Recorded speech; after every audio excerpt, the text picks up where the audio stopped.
সন্ধ্যার সময় বরমশাইয়ের আবদারে বানাতে এলাম চাউমিন, কিন্তু এতটা গরম জাস্ট ভাবতেও পারিনি। এই যেন চাউমিনটা সেদ্ধ করছে না, আমি যেন সেদ্ধ হয়ে যাচ্ছে।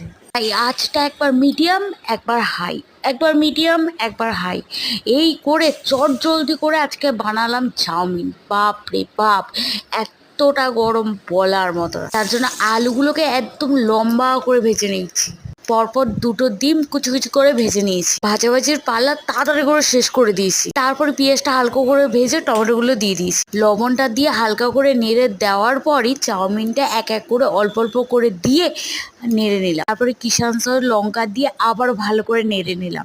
প্রথমে আলু ভাজা, তারপর চাউমিন, তারপর একটু আলু ভাজা, তারপর একটু চাউমিন দিয়ে সাজাতে শুরু করে দিই। শসা কুচি, পেঁয়াজ কুচি, ডিমগুলো সব সাজিয়ে দিয়ে লঙ্কা কুচি দিয়ে বরমশাইয়ের জন্য শুধু টমেটো সস, আর আমার জন্য সস রেডি